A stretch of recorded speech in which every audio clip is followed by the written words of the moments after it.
आज संकल्प यात्रा में आए हैं, क्या कुछ हुआ अंदर? देखिए क्या है कि सबसे पहले तो जो हमारे प्रदेश अध्यक्ष नवनिर्वाचित उप मुख्यमंत्री के रूप में थे, उन सबका सम्मान किया गया यहाँ।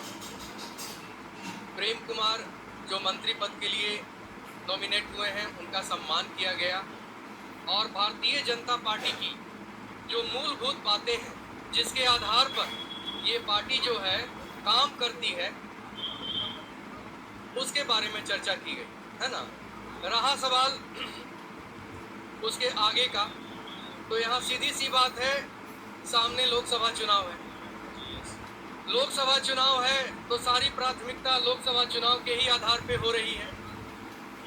जैसे पिछले बार लोकसभा चुनाव में भारतीय जनता पार्टी ने जो परफॉर्मेंस दिया था, जिस तरह का उनको जनादेश मिला था, उससे बेहतर जनादेश इस बार मिलना है।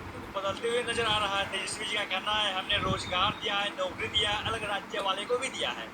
अब हमारी बारी है, हम 40 से 40 सीट लाएंगे। देखिए तेजस्वी यादव जो है, उनका तो खैर कहा ही क्या जाए। यही संसद का उद्घाटन हुआ था, तो संसद भवन का मजाक उड़ाते हुए यही तेजस्वी यादव जी ने कहा था कि ये ताबूत है, इसकी तुलना ताबूत से की थी। अब आप सोचिए कि जनता को लोकसभा के मंदिर, देश का लोकतंत्र का मंदिर होता है लोकसभा, है ना, उसको उन्होंने ताबूत कहा था। अब उस ताबूत में बैठने के लिए वो व्याकुल हो रहे हैं। इस बार उनकी पूरी पार्टी को जनता ताबूत में डाल देगी।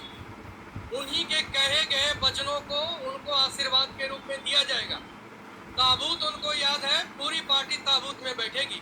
बार बार जिक्र हो रहा है गैस महंगा, तेल महंगा, राशन महंगा, घर का स्थिति दयनीय हो रहा है, आर्थिक स्थिति चौपट हो रहा है, नष्ट भ्रष्ट हो रहा है। देखिए क्या है कि गुमराह करने के लिए बहुत सारी बातें कह दी जाती हैं। समाज में जो डेवलपमेंट है वो भी नजर आता है, अगर आप उस पर ध्यान ना दें। हर चीज पे आपको ध्यान देने की जरूरत है। सिर्फ लूज पॉइंट पे चर्चा करके लोगों को गुमराह करने की जरूरत नहीं है। महंगाई अगर बढ़ी है तो लोगों का इनकम भी बढ़ा है। महंगाई अगर बढ़ी है भाई, तो लोगों का इनकम भी बढ़ा है। और उस बढ़े हुए इनकम का नजारा आप चारों तरफ देखते हैं। कल तक सामान्य सा कपड़ा के लिए हर व्यक्ति तरसता था, अब उसके शरीर पे सामान्य से बेहतर कपड़ा नजर आता है। 24 में लोकसभा चुनाव है, क्या इस बार हैट्रिक लगेगा? इसमें कहीं भी कोई शक की गुंजाइश नहीं है। निसंदेह इस बात को हम कार्यकर्ता ही नहीं बल्कि जनता जनार्दन भी समझ रही है। ममता दीदी और अरविंद केजरीवाल का बयान आता है, आएगा बनेगा नया सरकार में।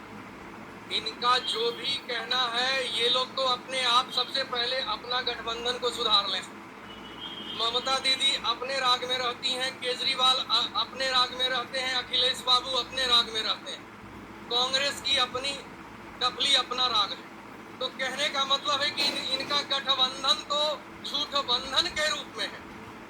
जिसकी जहां प्रधानता है वो प्रमुख के रूप में अपना काम कर रहा है। तेजस्वी यादव का बयान है सरकार का गिरने जा रहा है, बहुमत साबित करने के लिए। जैसे देखिए क्या है कि बहुत सारे लोग बहुत तरह का बयान देते रहते हैं। हम भारतीय जनता पार्टी के जो भी कार्यकर्ता हैं, देश के हित में और पार्टी का नेतृत्व जो हमारे यशस्वी प्रधानमंत्री श्री नरेंद्र मोदी जी का जो नेतृत्व है, उनके निर्देश के अनुसार हम लोग काम करते हैं और 12 मास काम करते हैं।